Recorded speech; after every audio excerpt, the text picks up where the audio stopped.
Bonsoir à tous, bienvenue dans Tant qu'il y a de la vie, j'espère que vous allez bien. Ce soir, on va s'interroger, on va parler des femmes, du pouvoir, autour d'une question. Les femmes prennent-elles le pouvoir? Alors bien sûr, ça fait partie des interrogations actuelles. On a tous assisté à la campagne présidentielle de Ségolène Royal.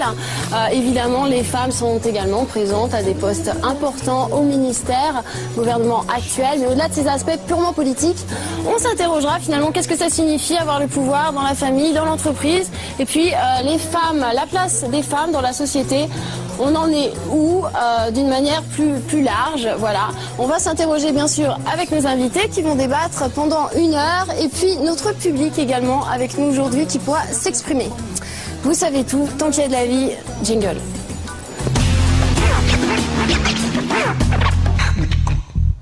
Pour participer à ce débat avec nous aujourd'hui, Alain Soral, bonsoir. Bonsoir. Vous êtes auteur, essayiste, connu comme libre penseur.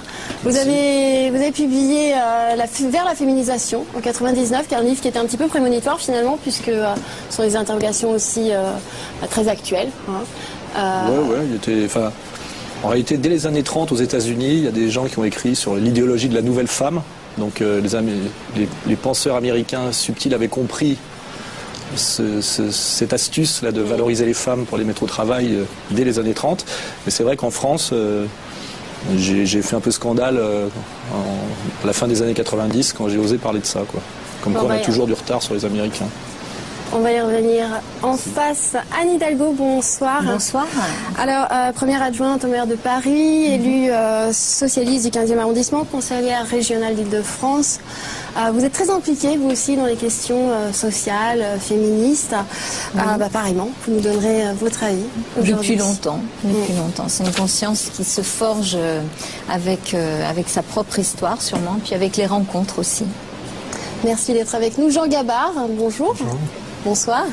Vous êtes professeur d'histoire et géographie.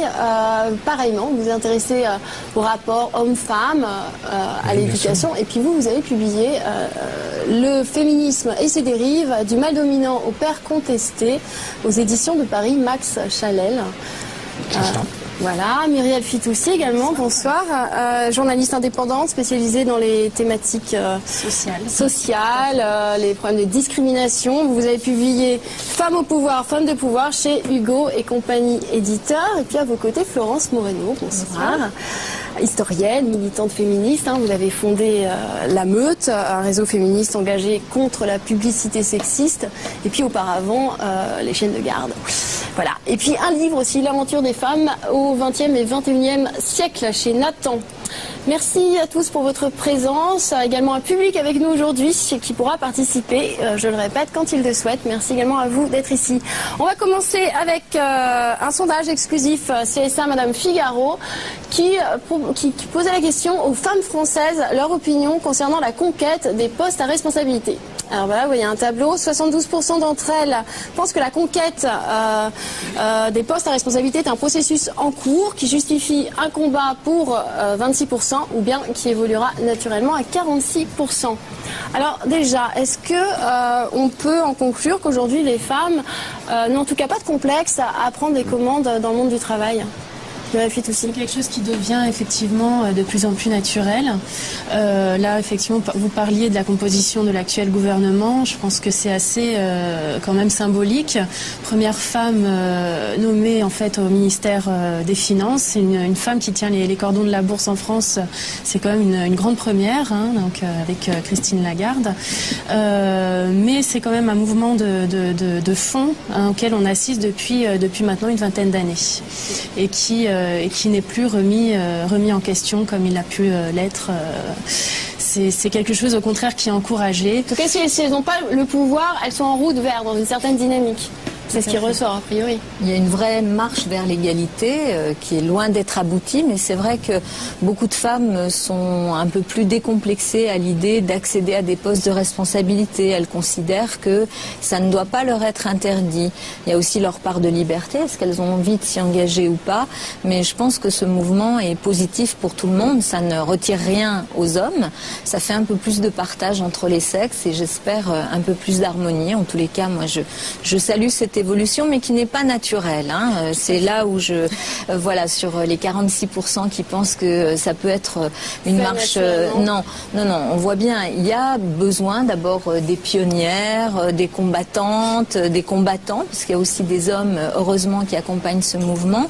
Et puis il y a des étapes, il y a des grandes marches qu'on arrive à franchir, mais ça ne se fait pas naturellement. Il faut un peu forcer le destin quand même. Oh oui, c'est terrible ce mot naturel, comme si, Alain Soral. Je pense que c'est les deux à la fois, mais c'est aussi le contraire dans la mesure où la société de consommation avait besoin que les femmes aient un pouvoir d'achat autonome pour dynamiser la consommation. Donc il fallait qu'elles deviennent salariées. Donc la société dans laquelle on est a poussé les femmes à aller vers la sphère économico-sociale, c'est-à-dire le travail salarié, pour dynamiser la société de consommation. Donc à la fois il y a eu de l'héroïsme féministe individuel et en même temps il y a une vague structurale qui veut que les femmes quittent le foyer et rentrent dans le monde du salariat pour devenir à la fois productrices et consommatrices. Et vous pensez qu'elles ne sont pas responsables, donc on les a forcées? C'est la logique, c'est une logique économique globale, c'est l'histoire du libéralisme avec ses mutations. Ça s'appelle, dans la société de consommation, il faut que les femmes consomment, donc elles aient un salaire. Voilà. Sinon, il y a la moitié des gens qui ne consomment pas. Vous êtes d'accord ? Oui, bien sûr, la société change et je trouve que c'est normal que les femmes prennent le pouvoir, vu qu'il y a quelque temps, ils n'en avaient pratiquement pas du tout. Elles ne peuvent qu'en prendre davantage et je pense que c'est une bonne chose. D'accord. Cependant, il y a ce qui est affiché, les grandes paroles et les encouragements, et il y a aussi quand même sous-jacente une résistance encore profonde. Ouais. Justement, c'est intéressant de voir que dans un laps de temps très court, on a eu cette nomination de Christine Lagarde au ministère des Finances et le dérapage de Devedjian sur... le mot malheureux qu'il a eu sur Madame Comparelli. L'insulte sexiste. L'insulte sexiste. Tout à fait. Oui, on va y revenir, mais effectivement, c'est... Bon. D'ailleurs, si on se pose la question aujourd'hui, c'est que c'est pas aussi légitime que ça, peut-être. On va regarder un deuxième sondage, mars 2007. Je dis bien mars 2007, c'est important, c'est donc avant les élections. Quand on pose la question aujourd'hui, l'égalité entre les hommes et les femmes, vous paraît-elle plutôt bien ou plutôt mal respectée dans les médias et dans les familles? On est au-dessus des 50%, donc a priori, ce serait plutôt bien respecté dans ces deux milieux. En revanche, dans le monde de l'entreprise, celui de la politique, on tombe à 25 et 27%. Alors, en matière d'égalité... Je suis étonnée qu'un quart des Français considèrent qu'il y a une égalité et dans le monde politique et dans les entreprises. Alors, je me demande vraiment où ils prennent leurs informations. Dans le monde des entreprises, on sait bien que dans les entreprises privées, les hommes gagnent 15% de plus que les femmes à diplômes égaux et compétences égales. Donc, où est l'égalité? On voit bien quand il y a une promotion, on connaît bien maintenant le plafond de verre, on connaît moins bien le plancher collant, qui est une donnée très importante. Les femmes sont 80% des bas salaires, des travailleurs pauvres. Alors, qui a vu de l'égalité dans le monde de l'entreprise? Et quant à la politique, il n'y a qu'à voir les immenses progrès que la France, qui s'est ridiculisée dans le monde entier en votant une loi sur la parité que les hommes politiques n'avaient pas l'intention d'appliquer, et maintenant passé à la Chambre des députés de 12 à 18%. Mais quel progrès, 18%! On est seulement les 18e de l'Europe. Vraiment, c'est quelle assemblée et où est l'égalité dans la politique? Depuis les dernières élections, parce que là c'est un sondage de mars 2007, vous pensez qu'on a franchi un cap? Non. De 12% à 18%. De 12 à 18% si on pour l'Assemblée nationale, ce qui est quand même pas franchement... Là, il y en a pour 350 ans à peu près. C'est une situation Le problème d'exclusion. est peut-être de savoir s'il faut vraiment qu'il y ait égalité. Parce qu'on parle ici d'égalité entre les hommes et les femmes. L'égalité entre les hommes et les femmes, il n'y en a pas, et j'espère qu'il n'y en aura jamais. Par contre, j'espère qu'effectivement, il y aura un jour égalité en droit, et je crois qu'on n'en est pas si loin que ça, quand même, de l'égalité en droit. L'égalité en droit, donc, on l'a. Oui, l'égalité, maintenant, presque tout le travail législatif est accompli. Le seul problème, c'est de faire égalité. C'est de faire appliquer les lois, tout à fait de faire respecter les lois. Alors, tout à fait d'accord que l'on fasse respecter les lois, mais à ce moment-là, il me semble que c'est pas l'affaire du féminisme, c'est l'affaire tout simplement de la démocratie.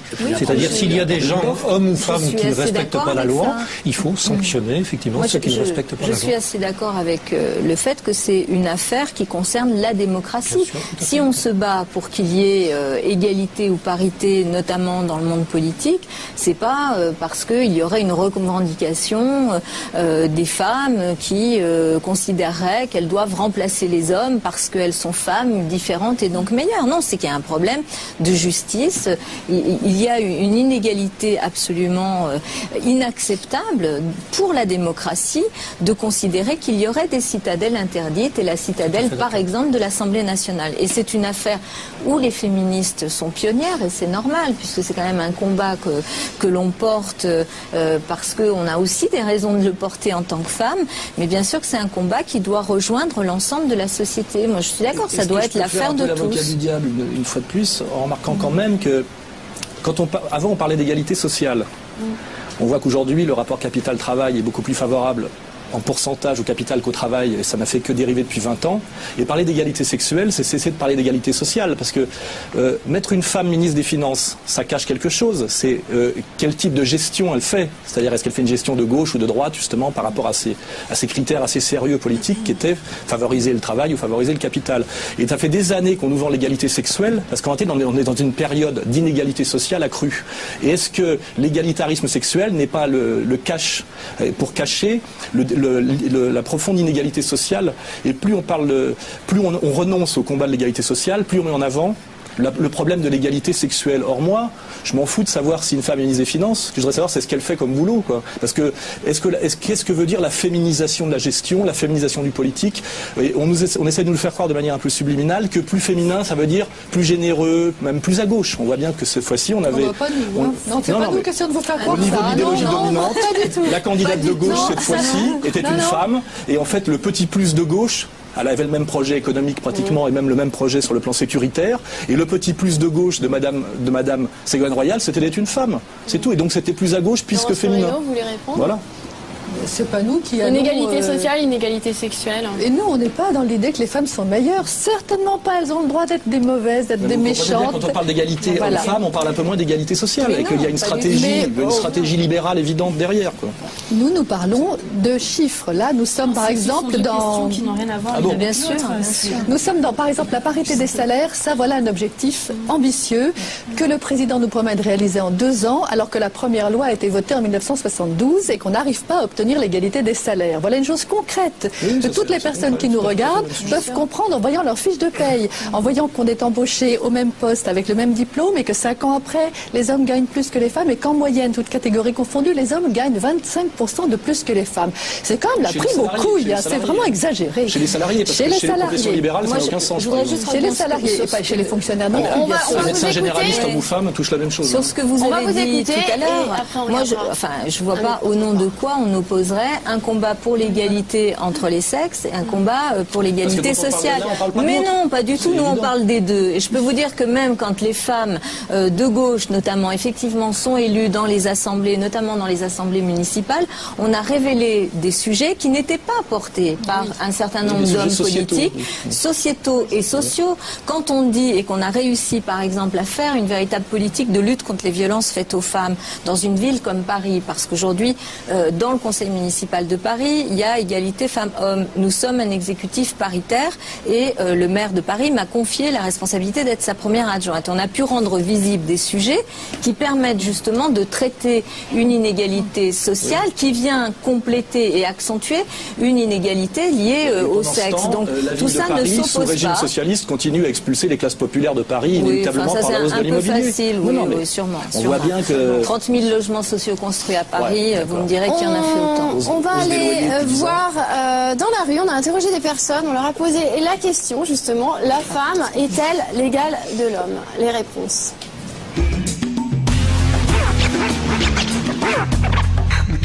Historiquement, le pays ou la société a toujours été plutôt gouvernée par des hommes.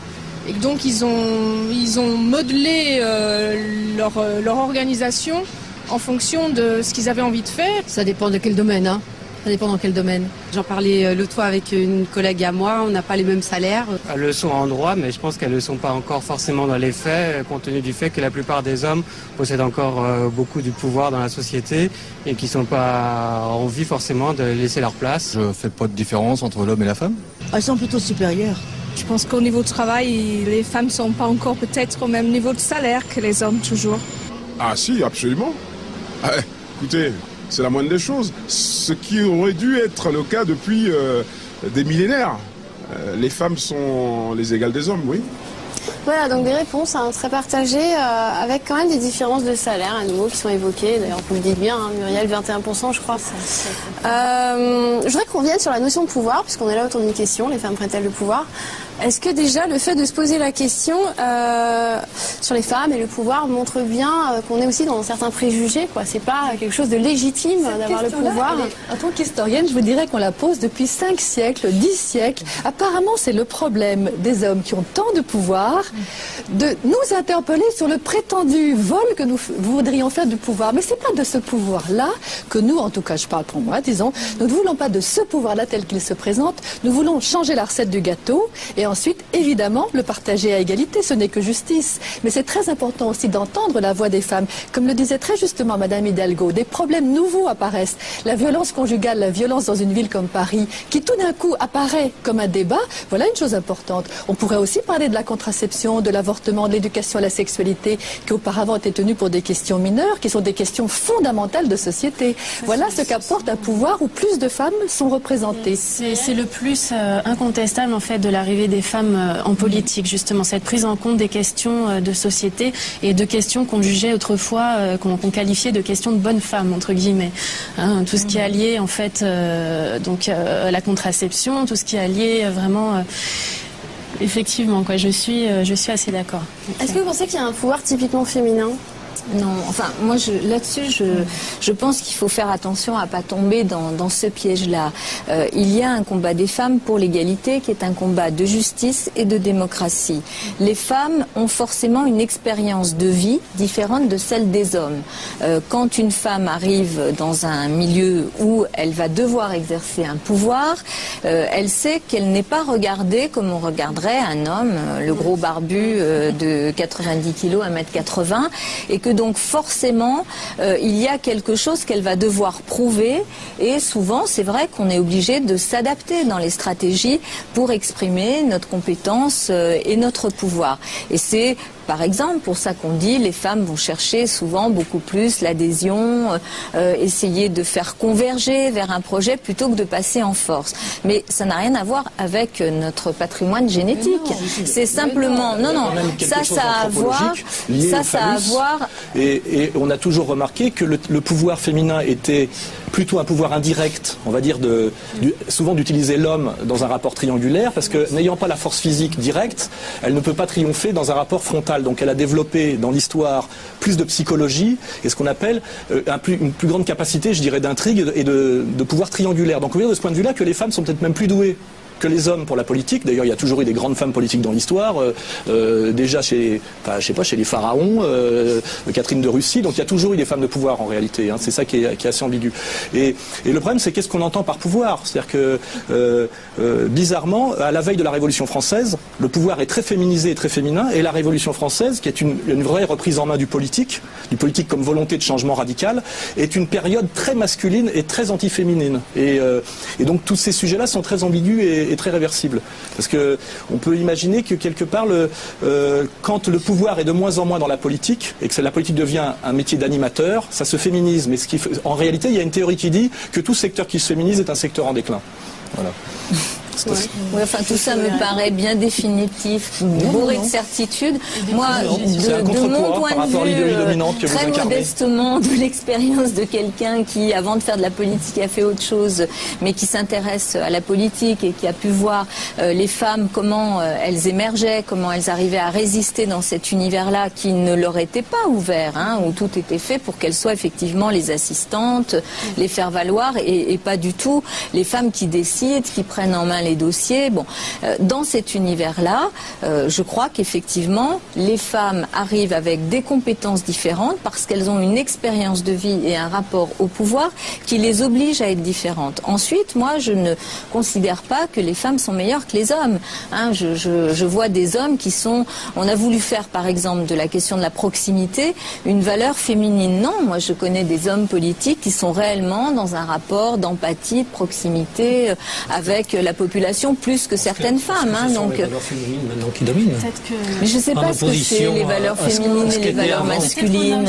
Regardez les valeurs qui sont maintenant en place. Ce sont les valeurs qui sont totalement opposées à celles de la société patriarcale d'avant.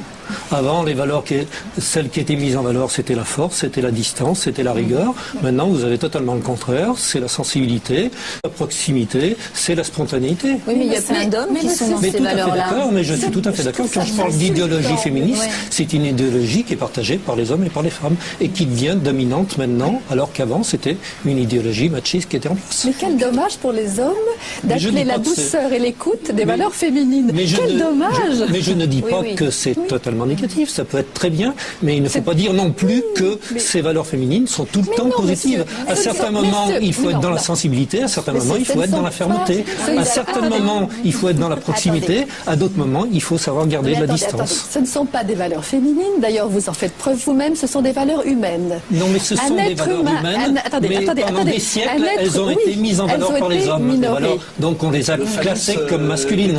Et maintenant, toutes les valeurs qui sont mises en avant maintenant, ce sont les valeurs opposées aux valeurs dites masculines. C'est de la métaphysique de séparer le corps de la pensée. Attendez, ça fera un être complet. À condition qu'il y ait les deux, tout à fait. Si dans la même personne qui se trouve être femme ou homme, à la fois on valorise la fermeté, l'expression juste, et à la fois la douceur et l'écoute. Voilà un être humain complet. Tout à fait d'accord, mais vous remarquerez que ne serait-ce que dans la campagne électorale, ce qui est privilégié, c'est la proximité, c'est l'amour. Les candidats nous disent qu'ils nous aiment. Est-ce qu'on demande à un candidat de nous aimer? On lui demande de gouverner, on lui demande pas de nous aimer. On lui demande pas d'être proche de nous, on lui demande au contraire de savoir prendre de la distance pour pouvoir prendre les bonnes mesures. Pour parler politique, Alain Soral et Muriel, pour parler politique, plus on féminise la politique, plus on voit qu'on privilégie le sociétal sur le social, c'est-à-dire la proximité, par exemple notamment la violence faite sur les femmes, qui est une question sociétale, qui souvent peut être liée à des inégalités sociales accrues, au chômage, à un certain désespoir social. On peut le traiter de manière un peu économique et sérieuse, ou de le traiter de façon un peu intime. Et souvent la façon de le traiter de manière féminine, c'est ne pas remonter aux causes, parce que là ça engage politiquement de façon beaucoup plus sérieuse, et c'est ça moi qui m'inquiète. Je dis que souvent la féminisation du politique correspond à la dépolitisation du politique, et on voit bien qu'il y a une différence entre sociétal et social, et on voit bien que la campagne électorale a été très sociétale. On a très peu parlé de choses sérieuses comme la politique étrangère, comme les rapports de production, et finalement il y en a un qui a gagné sur l'autre sur des petites nuances, et on n'a pas parlé avant on parlait de choses beaucoup plus sérieuses en politique. Et la féminisation, c'est un discours ambiant qu'on entend énormément. C'est vrai. Moi, j'aurais une critique à émettre quand même par rapport à ce que dit Alain Soral. C'est quand même très restrictif de réduire le pouvoir à cette notion de phallus et de conquête. Le rapport de production, beaucoup. C'est-à-dire, ce qui m'étonne, c'est que vous parlez peu d'économie. Écoutez, lisez un peu ou écoutez ce que nous disons, nous les femmes politiques. Moi, ça m'arrive de parler beaucoup d'économie. Vous savez, avant d'être responsable politique, j'étais inspectrice du travail. Donc, c'était pas des questions sociétales, c'était des questions bien dures, bien dans ce qu'on pourrait appeler le hard des relations de travail et du monde de la production. Donc, c'est un peu caricatural ce que vous dites. C'est vrai que l'arrivée des femmes a permis de faire arriver des sujets qui n'étaient pas considérés comme politiques, qui relevaient soi-disant de la sphère privée, et ils sont devenus des sujets. Mais pour autant, non, pas du tout. Mais pour autant, je termine là-dessus. Mais ces questions sont des questions qui ne sont pas sociétales. La question des places en crèche n'est pas qu'une question des femmes. C'est la question de comment on aide les femmes et les hommes à travailler tout en pouvant avoir des enfants, et comment on organise un service public. Tout ça est très économique, tout ça est très social, et c'est aussi très sociétal. Mais peut-être il y a une façon de faire qui est différente, c'est-à-dire que les femmes exerceraient leur pouvoir. On l'a vu, par exemple, vous le dites à un moment donné dans une interview, je crois que c'est de Agnès Touraine, qui dit que c'est la mort du pouvoir de droit divin des autorités du chef devant lequel tout le monde devait se taire. Elle constate un changement de nature, notamment au niveau des hiérarchies dans l'entreprise. C'est en plus totalement faux. En tout cas, c'est ce qu'elle dit.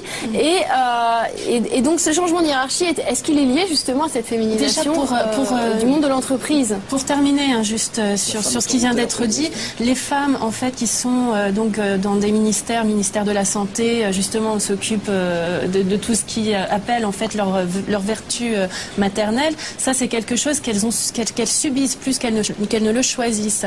Les femmes politiques longtemps ont justement été cantonnées dans ces rôles-là, et faudrait pas confondre les conséquences ça vient de la maternité et du maternage. Ça vient quand même d'une différence corporelle. Oui, mais nombre de femmes politiques ne demandent pas mieux que de s'occuper de choses plus sérieuses entre guillemets. Est-ce que c'est si vrai? Oui, parce que quand on parle de parité statistique, pour qu'il y ait 50% de femmes députées, je suis même pas sûr qu'il y ait l'offre. C'est-à-dire qu'à un moment donné... Si, je vous assure. Je vous assure que ça se non, c'est pas vrai. C'est faux.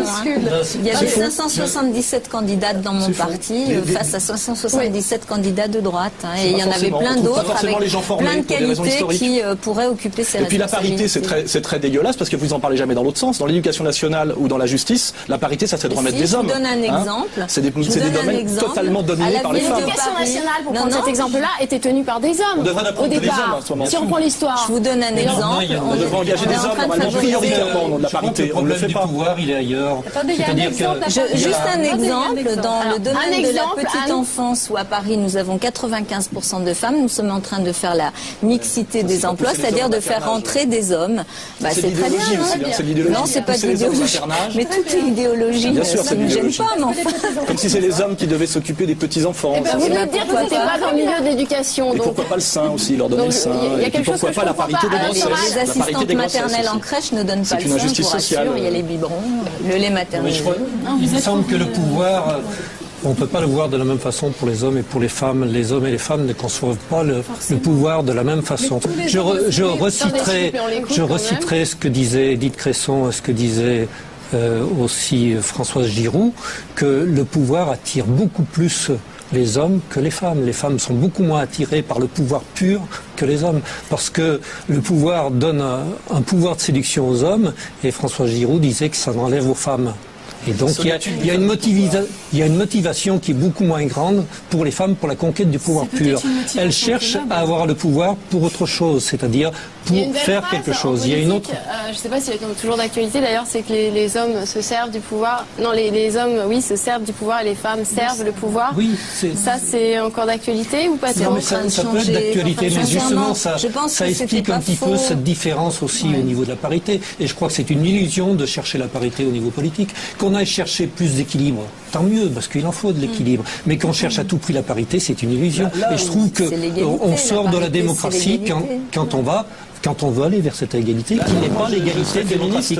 L'égalité démocratique, c'est l'égalité en droit, ce n'est pas l'égalité tout court. L'égalitarisme, quand vous êtes dans un pays qui est quand même une grande puissance mondiale et au Parlement, vous n'avez que 18% de femmes, tout ça après une loi sur la parité que nous avons votée avec des débats, avec une candidate pour la première fois à la présidentielle qui était en situation de l'emporter, ça pose quand même un problème de nature démocratique.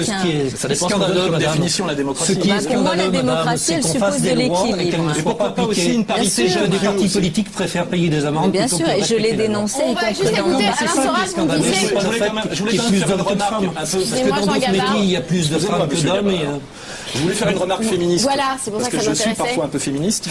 Sur la légende que les femmes seraient plus douces dans leur exercice du pouvoir. Alors là, je suis totalement féministe. La tyrannie féminine est totalement... Enfin là, les femmes sont capables d'être tyrans exactement comme les hommes. Et l'histoire le démontre absolument. Margaret Thatcher, et souvent même Catherine de Russie, Margaret Thatcher, quand les femmes ont le pouvoir, elles ont une capacité de travail, d'endurance et quelquefois c'est pas une histoire de sexe finalement tout ça. Non, mais parfois, je veux dire, l'absence du phallus crée justement l'hystérie de la compensation du phallus, qui fait que la femme de pouvoir est souvent incroyablement plus autoritaire et dure que l'homme de pouvoir. Et les gens qui vivent en entreprise le constatent souvent. C'est-à-dire qu'une femme patron, ça peut être très dur. Voilà. Et là-dessus, je suis totalement féministe. C'est-à-dire que la tyrannie féminine existe, il n'y a pas de problème. Je ne sais pas ce que vous avez avec votre phallus, mais alors... Vous n'en avez pas et j'en ai un. C'est déjà une grosse différence. Monsieur. Il me semble que vous parlez de ce que vous avez entre les jambes. Ça s'appelle une verge. Le phallus, c'est le symbole du pouvoir. C'est un symbole. C'est un symbole. Je regrette. Vous voulez bien vérifier. J'ai écrit un livre sur la sexualité. C'est une organicité qui génère des tas de choses. Ça n'a rien à voir rapport au avec monde différent. Monsieur, ça n'a rien à voir avec ce que nous avons entre les jambes. Quantité de testostérone. Si je boxe avec vous, je vais vous battre. Je n'ai pas l'intention de boxer. Nous sommes des êtres civilisés, nous échangeons avec des mots. Non, mais justement, je suis moins civilisé que vous à cause de ça. Et quand j'ai la parole, j'ai le phallus. C'est ça que ça veut dire, le phallus. Bah si. Acceptez-le. Je vais reprendre la parole, moi. Pour cette émission, notre équipe a interrogé des personnes dans la rue. On leur a posé la question, l'avenir appartient-il aux femmes? Les réponses.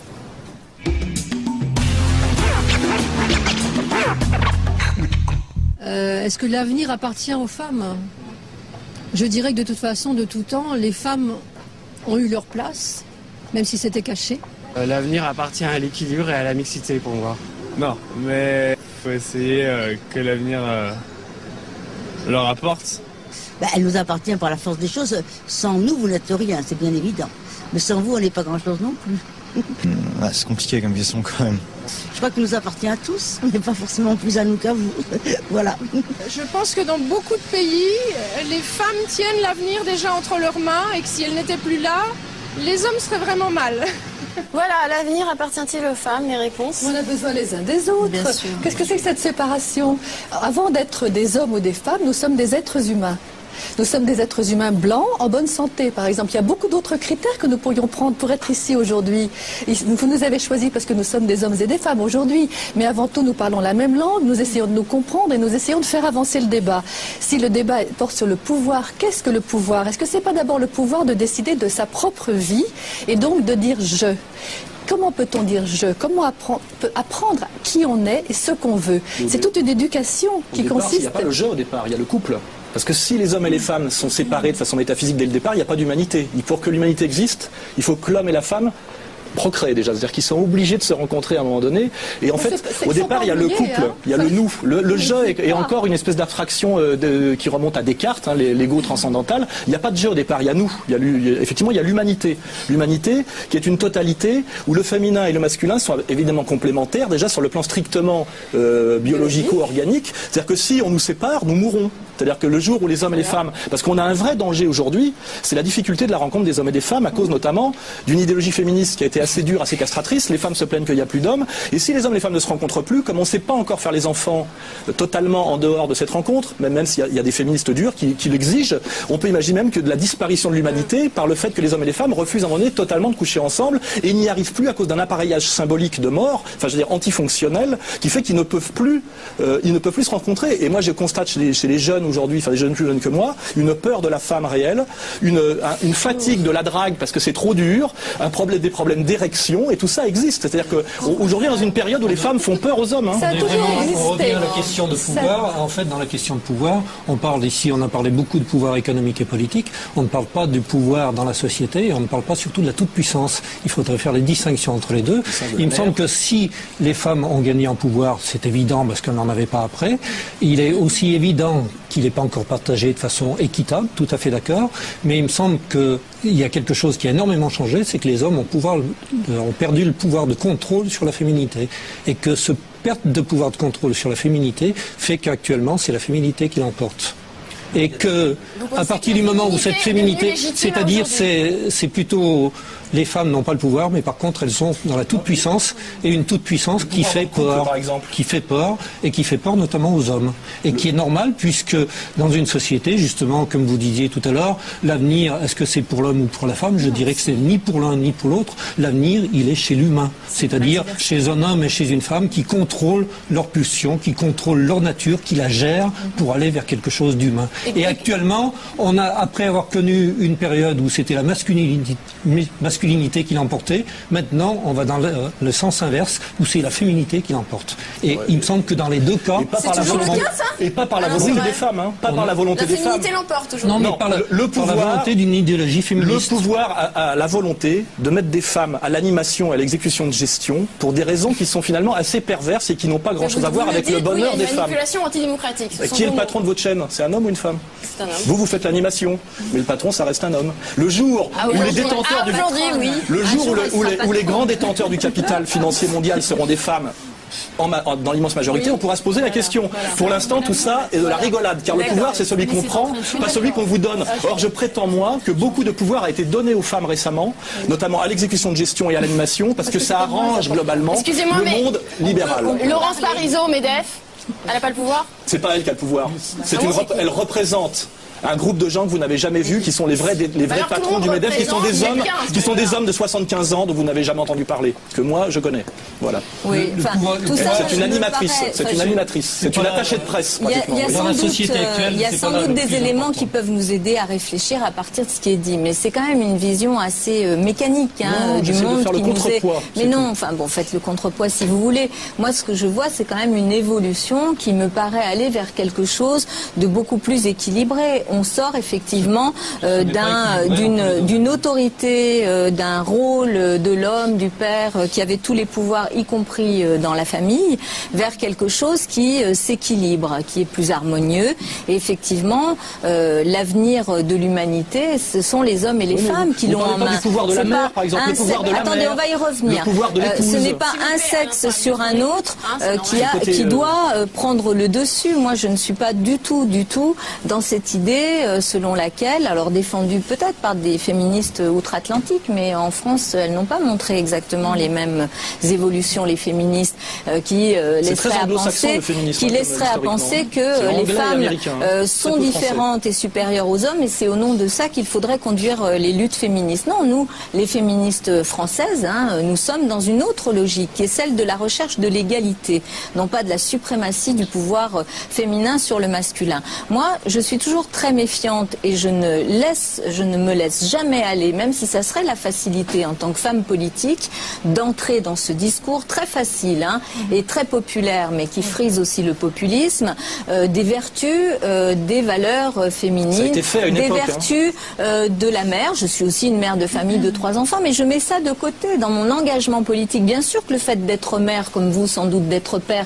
ça vous apporte une expérience qui vous est utile, y compris dans vos engagements professionnels, mais ce n'est pas ça qui fonde mon engagement politique. C'est pas le fait d'être une femme mère de 3 enfants. Ce qui fonde mon engagement politique, c'est que j'ai une conception de la société sur les questions économiques, sur les questions sociales, sur les questions sociétales, qui fait que j'ai envie de m'investir pour faire changer les choses. Et c'est vrai que il faut se méfier. Les femmes ont à faire attention de ne pas rentrer dans ce discours très facile et alors médiatiquement qui plaît, parce qu'alors là on peut faire absolument toutes les émissions qu'on veut en venant de dire oui maintenant c'est les femmes, etc. Non, moi ça je m'en fiche. Ce qui m'intéresse c'est l'égalité entre les femmes et les hommes. Oui. Est-ce qu'on peut remarquer cette égalité entre les hommes et les femmes n'existe pas, c'est-à-dire que notamment dans la famille elle n'existe pas. Dans la famille c'est de plus en plus la maman qui domine. Ce sont les mamans qui s'occupent des enfants, les pères ont complètement disparu. Et je dirais qu'à partir du moment où les pères ont disparu, je dirais qu'il n'y a pas de mère non plus. C'est-à-dire la fonction de père et de mère ne sont plus respectées parce que justement on cherche beaucoup trop l'égalité, c'est-à-dire l'identité entre les hommes et les femmes. Et à partir de ce moment-là, il n'y a plus d'éducation dans la famille, et je dirais même d'ailleurs à l'école, c'est-à-dire parce que justement on va aller vers une égalité qui est totalement utopique. Est-ce qu'on confond égalité de droit et égalité de droit? Là c'est une question de pouvoir qui est beaucoup plus importante. Pendant un petit bout de temps, je voudrais qu'on regarde un sujet avec des images de femmes au pouvoir ces dernières années, et c'est la voix de Jean-Christophe Bacri. De Michelle Bachelet, élue en 2006 à la présidence du Chili, en passant par Angela Merkel, désignée première chancelière en Allemagne, les femmes ont fait un grand pas dans l'accession au pouvoir ces dernières années. Mais sommes-nous prêts à l'accepter en France? Si Ségolène Royal a échoué au 2e tour des présidentielles, c'est tout de même la première fois qu'une femme atteint un tel statut politique dans notre pays. Le courage de regarder un certain nombre de problèmes, même si ça bouscule les formules traditionnelles. Effectivement, les femmes sont de plus en plus présentes dans le gouvernement, affectées à des postes importants et paraissent plus influentes. Une chose est sûre, si les Margaret Thatcher et autres Simone Veil ont montré la voie, les femmes d'aujourd'hui en politique ne veulent souffrir d'aucune distinction. Je ne suis pas une faible victime, je ne suis pas une faible femme, je suis, comme disent les Antillais, une femme debout. Voilà donc un panoramique de cette montée en puissance de certaines femmes au pouvoir. Est-ce qu'on peut dire pour autant que l'heure des femmes a sonné aux 4 coins du monde? Oui. Est-ce qu'on peut dire ça? On constate globalement dans le monde qu'il y a de plus en plus de femmes qui accèdent à des postes importants. On peut dater la première femme qui a été élue au suffrage universel, c'est en Islande en 1980, Vigdis Finnbogadóttir. En 1980, c'est pas très loin. Il y avait eu avant Golda Meir, présidente du Conseil israélien en 69. Mais vous voyez, c'est rien. Et en Inde, et au Pakistan. Oui, c'était des filles de leur pays fondamentalistes musulmans. Attendez, ces personnes-là, c'était traditionnellement dans l'histoire des veuves, des filles, des orphelines qui héritaient. Oui, les femmes élues, les femmes sortant de rien, ça fait 30 ans, 40 ans. Mais qu'est-ce que c'est l'échelon de l'humanité? Des femmes qui arrivent de manière démocratique au pouvoir. Moi, je voudrais aussi parler du pouvoir à l'intérieur, parce qu'on parle de ce pouvoir de la politique, des choses qui brillent. On n'a pas encore dit qu'à l'intérieur des foyers, tout le travail qui est à faire est assuré à 80% par les femmes. Les tâches ménagères, les soins aux enfants et aux personnes dépendantes. Qui s'occupe des vieux parents? Qui s'occupe des enfants malades? Qui s'occupe des tâches humbles? Il faut parler de nettoyer les toilettes, il faut parler de faire le linge. Qui s'occupe de ça? Aujourd'hui, quand même, les femmes sont de plus en plus à vouloir partager les tâches ménagères. On dit que les femmes voudraient partager. Les hommes en font 1 minute de plus par an. À ce train-là, on en a pour 3000 ans. Moi, je n'ai pas la patience d'attendre. Mais là, je il y a trouve aussi que cette une réalité parité de classe aussi. domestique... Oui, il y a chez beaucoup de femmes du pouvoir, c'est pas elles qui font le ménage, c'est leurs femmes de ménage. Je parle de nous, monsieur. Je parle de nous ici, qui partageons le travail de manière inégale. Moi, je fais le ménage moi-même quand je vis seul à Paris dans mon petit 35 mètres carrés. Je fais le ménage moi-même parce que j'ai pas les moyens de payer quelqu'un pour le faire. Je lave par terre aussi moi-même. Donc il y a des femmes qui font jamais le ménage parce que c'est des femmes de la bourgeoisie, et puis des hommes qui font leur ménage parce que c'est des hommes pauvres du prolétariat. C'est toujours le problème de motivation. Donc il y a les classes sociales aussi. Les hommes n'ont pas les mêmes motivations que les femmes. Alors, ils ne sont pas motivés, mais personne n'a envie de nettoyer par terre. Je suis d'accord avec vous là-dessus. Personne n'a envie de nettoyer les chiottes. Aujourd'hui, dans les entreprises qui nettoient les chiottes, des hommes tamouls, pas des femmes. Et je suis bien sûr. Dans les entreprises de nettoyage, il y a des hommes du tiers-monde. Systématiquement, il y a une racialisation des rapports de classe. On voit beaucoup d'hommes de couleur noire faire le sale boulot. Et les sales boulots, dans le couple, c'est les femmes qui les font. Et ce n'est pas normal. Le sale boulot devrait être partagé comme le boulot noble de la politique. C'est que dans les choses sérieuses, souvent, c'est pas les problèmes politiques sérieux sont rarement sexuels. Quand on a des revendications sociales, c'est jamais des hommes et des femmes qui s'opposent, c'est des catégories socio-professionnelles. Vous faites défiler le personnel hospitalier, par exemple, c'est soit les chirurgiens, hommes-femmes confondus, parce que c'est une catégorie, ou les brancardiers et les infirmières, parce que c'est le même niveau social. En réalité, on n'a jamais vu des hommes et des femmes s'opposer politiquement sérieusement dans la rue. C'est toujours des catégories sociales qui sont comment dirais-je, sexuellement indifférenciées. Et moi je crois que dans le sérieux politique, souvent, même beaucoup plus même si les choses se croisent, aides-soignantes, infirmières, et les brancardiers. Écoutez, si vous prenez justement la question des sexes se croise avec la question bien sûr. sociale. Mais aujourd'hui le sexe cache la question sociale. L'essentiel des pauvres, ce sont des femmes. Ceux qui sont le plus en précarité, ce sont des femmes. Les plus bas salaires, ce sont les femmes. Ce sont 90% des hommes. Non, il y a de plus en plus de femmes parmi les miséreux dans la rue, ce sont des hommes. Vous dites des choses qui sont des vérités révélées. Je ne sais pas d'où elles sortent. Ce que je voudrais vous dire simplement, c'est qu'il y a un croisement des inégalités de sexe et des inégalités sociales. On sait très bien que c'est beaucoup plus difficile pour une femme d'être effectivement dans la vie professionnelle que pour un homme à niveau égal. Ça dépend de son origine sociale, madame. Ça dépend de son origine sociale. Si elle est dans la bonne bourgeoisie. On l'écoute et vous répondrez. Le fait d'être une femme est un élément souvent aggravateur d'inégalité. Voilà. Et si vous prenez toutes les statistiques de classe, de catégories sociales, vous verrez que au bas de toutes les échelles, de toutes les catégories, ce sont les femmes qu'on retrouve. Voilà. Donc il y a bien un combat qui se croise. Le combat féministe est un combat qui n'est pas uniquement des femmes pour accéder au pouvoir, mais qui est aussi un combat des femmes qui veulent accéder au pouvoir pour faire plus d'égalité et faire évoluer la situation des autres femmes et par définition celle des hommes. Parce que toutes les conquêtes des femmes ont des évolutions positives pour les hommes. La première vague des femmes qui ont accédé au pouvoir politique, c'était pratiquement tout le temps, et c'était caché, des femmes et des filles de dirigeants politiques. Alors, je crois qu'on a une question dans le public. Première question. Oui, bonjour. Oui, je voudrais avoir l'explication pourquoi il y a plus d'hommes SDF. Et aussi, j'ai toujours, parce qu'on parle l'égalité, tout ça, j'ai remarqué que tous les éboueurs sont des hommes. Bien sûr. Oui. Donc moi j'aimerais bien avoir l'explication aussi. Je vais vous dire pourquoi, madame, déjà, parce que je me suis intéressé au sujet. C'est qu'une femme isolée, une jeune fille isolée, souvent se fait faire un enfant, et parce qu'elle a un enfant, elle a l'aide à la femme isolée, une allocation logement, alors que l'homme du prolétariat dont toute la structure économique et sociale a été détruite par les mutations libérales des années 80, lui se retrouve directement contraint à la mendicité. Ce qui veut dire que quelque part, la condition de mère pour une femme pauvre dans la société française est un avantage si on veut en user ou en abuser, parce que quand vous êtes mère célibataire, pauvre, vous pouvez gagner jusqu'à 6 000 francs par mois, je compte en francs. Pour un homme, ce n'est pas possible. Donc il y a aussi des endroits où il peut être avantageux d'être une femme. Juste Delphine, je suis désolé. Là-dessus, les femmes prennent plus les enfants en charge que les hommes. Non, les faits.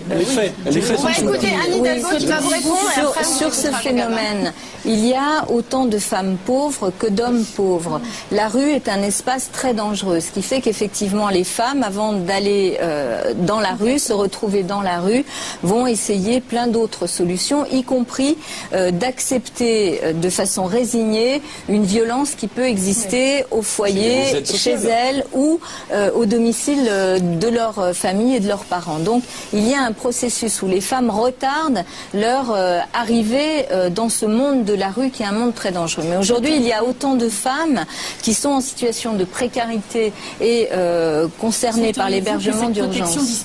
Pas du tout, mais je dis donc que les femmes ont parfois des avantages, notamment l'aide aux mères isolées. L'homme ne peut pas en bénéficier parce qu'il ne fait pas d'enfants. Ce qui veut dire qu'il y a beaucoup de filles, je vous garantis, dans le sous-prolétariat français, parce que c'est des sujets qui m'intéressent, sur lesquels j'ai beaucoup travaillé, qui ont comme seule solution de vie de se faire un enfant. Ce sont des mères célibataires qui ne vivent que grâce à leur enfant. Et ça, ça tend à se répandre à cause de la misère. Et l'aide à la femme isolée lui donne un logement, une allocation dont elle peut vivre. Or, comme l'homme ne fait pas d'enfant, et lui, il est directement jeté dans la misère intégrale. Donc, je dis pas qu'il faudrait l'enlever. Je dis qu'il peut être parfois avantageux. Et si on remonte en haut du showbiz, on voit très bien qu'une femme qui fait un enfant avec un homme, dans le monde du showbiz américain d'Hollywood, eh ben, elle touche une pension en tant que mère très vite, alors que dans l'autre sens, ça n'existe pas. Donc, il y a aussi certains avantages à être femme et mère. Et ce que je n'aime pas, c'est qu'à un moment donné, on ne voit que les désavantages d'être une femme. Et j'admets tout à fait que les hommes ont le pouvoir politique, vous empêchent relativement d'y accéder, ou vous envoient sur des voies de garage, etc. Ça, j'admets tout à fait. Mais il ne faut pas cacher tous les avantages qu'il y a une femme, la séduction, le fait d'être jolie, parce que si vous étiez moins jolie, vous ne seriez pas animatrice. Et aujourd'hui, les animatrices sont des jolies filles. Je veux dire, un gros garçon intelligent n'a aucune chance d'avoir votre place demain. Et ça, je suis là pour faire remarquer ce qu'on ne dit pas. Ça n'empêche rien. Je dis, moi, je suis là pour essayer de rééquilibrer un peu le débat. Oui, bien sûr. Il y a une inégalité faite aux hommes intelligents, gros et moches, dans votre secteur d'activité. Et moi, je suis là pour faire un peu l'avocat du diable, parce que je n'aime pas, à un moment donné, que cette espèce d'idéologie féminine devienne une espèce d'idéologie dominante, comme un espèce de bulldozer, où à un moment donné, on écrase un peu le problème. Il est très dur d'être un homme pauvre et originaire du tiers-monde en France, et sur notamment la relation au désir et aux femmes. Quand vous êtes un garçon d'origine maghrébine et sous-prolétaire de banlieue, vous avez un accès au désir et à la femme qui est nul, alors que sa cousine ou sa sœur, qui est une jolie beurette, elle rentre dans les boîtes de nuit, alors que le garçon n'y rentre pas. Bien sûr, tout ça existe. Bien sûr que oui, madame. Excusez-moi, je connais ce sujet. Il me semble que cette notion de pouvoir, on est en train de discuter. Ce débat-là est assez caractéristique des débats en France, c'est-à-dire on a d'un côté donc une personne qui rentre dans l'art, on dirait, et qui rajoute un petit peu trop, qui est même à un certain moment est même un peu insultant par les femmes. Et d'un autre côté, j'aurais horreur des hommes qui défendent les femmes. Elles n'ont pas besoin de vous pour se défendre. Et d'un autre côté, il y a des féministes qui, parce qu'elles sont attaquées, restent sur des positions, des fois se retranchent sur des positions, et que chaque fois, il me semble que la réflexion n'y est pas. C'est-à-dire que d'un côté comme de l'autre, on n'essaye pas de réfléchir sur le véritable problème. C'est ce que vous proposez dans votre livre, une nouvelle réflexion, une façon adulte de faire les choses. Je dirais que d'un côté, on a des gens qui proposent de revenir avant à ce qui était l'enfance, et d'un autre côté, des féministes, je dirais une idéologie féministe partagée par des hommes et des femmes, qui voudraient rester dans la crise d'adolescence dans laquelle on est maintenant, c'est-à-dire le rejet total de la société patriarcale, mais faire exactement l'inverse. Il me semble qu'il faudrait arriver un petit peu à réfléchir et, par exemple, du côté des féministes, accepter certaines critiques. Moi, parce que j'ai écrit ce livre ici, Le féminisme et ses dérives, j'ai des féministes qui ne sont pas allés plus loin que le titre. Et parce que je parlais de dérives dans le féminisme, on m'a traité de macho et de réactionnaire. C'est pas normal. Hein? Non, Moi, ce que je veux dire, c'est que je propose qu'on réfléchisse, au déséquilibre qui existe maintenant dans la famille au niveau de l'éducation. On a de plus en plus d'enfants qui sont hors la loi parce que justement il y a un grand déséquilibre dans la famille, parce qu'il n'y a plus de pères qui sont là. Et parce qu'on a voulu aller à l'égalité, et l'égalité notamment des fonctions entre père et mère. Et égalité des fonctions entre père et mère, ça veut dire qu'il n'y a plus de père ni de mère. Juste sur ce point qui est très important, moi je ne crois pas que... il faut vraiment réfléchir bien sûr à la place du père, de la mère.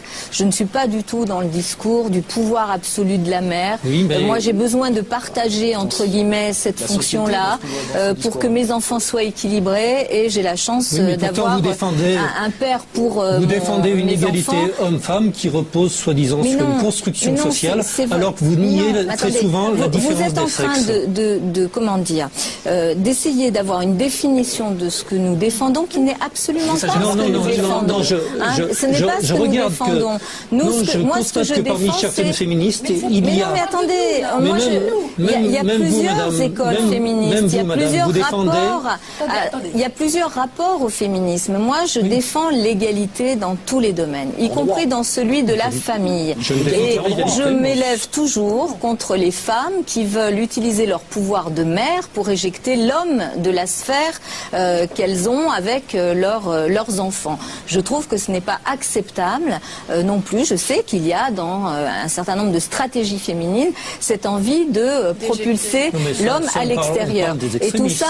Et tout ça, ça a des effets extrêmement négatifs. Je pense qu'il faut que dans la famille, comme dans l'entreprise, comme dans la vie politique, il y ait de l'égalité, du partage, et qu'on vit mieux à accepter la différence de l'autre sexe, mais aussi, je dirais, sa complémentarité avec ce que nous pouvons apporter. Et moi, mon féminisme à moi, il se base là-dessus, sur cette recherche d'égalité, et pas de suprématie. Vous ne m'entendrez jamais dire que je considère que les femmes sont supérieures aux hommes, et que c'est ça qui serait le combat fondamental des féministes que nous sommes. Non. Quand vous défendez l'égalité... Vous pensez qu'il y a des exagérations, en gros Je pense qu'il y a des exagérations, mais je pense qu'il y a aussi des erreurs au niveau de la théorie. C'est-à-dire, quand vous pensez que les différences sont dues uniquement à la construction sociale, je dis non. Excusez-moi, Jean Gabard, on va écouter Florence Moreno sur la question. Je suis historienne, et dans l'histoire du féminisme, on entend toujours dire, mais elles exagèrent, les excès, les dérives, c'est votre mot. Je demande comment on cite. Moi, je peux dire une chose, c'est que le féminisme... Attendez, laissez-moi, je connais cette histoire très bien. Le féminisme n'a jamais tué personne. Le machisme tue tous les jours. Le féminisme, c'est une demande... Margaret Thatcher ordonne la guerre des Malouines, elle fait tuer des milliers de gens. Est-ce qu'elle est féministe? Enfin, je rêve. C'est une femme de pouvoir. Elles sont féministes quand ça vous arrange. Les féministes, elle n'a jamais revendiqué. Les féministes, elle n'a jamais de femme ministre.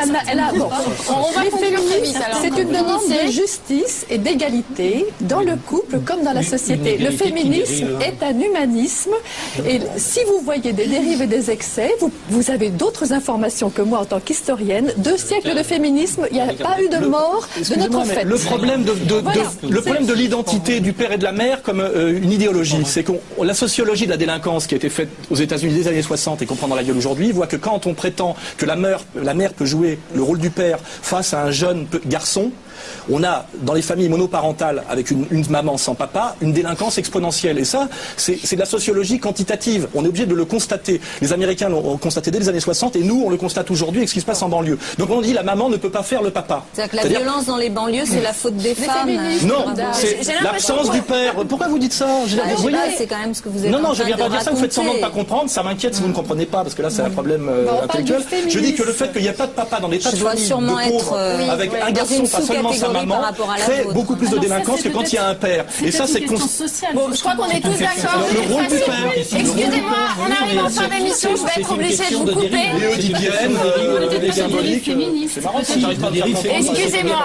Les femmes ont le féminisme en général, l'idéologie féministe, a contribué Jean Gabard, s'il vous plaît. La maman n'est pas le papa. On a bien compris qu'il fallait des hommes, des femmes, un père, une mère. Il est hors de question de remettre ça sur le débat du jour. Je voudrais qu'on arrive quand même en conclusion, parce qu'il nous reste très peu de temps pour finir. J'ai demandé à 2 personnes de bien vouloir conclure sur la question du jour qui était: les femmes prennent-elles le pouvoir? On va demander à Anne Hidalgo.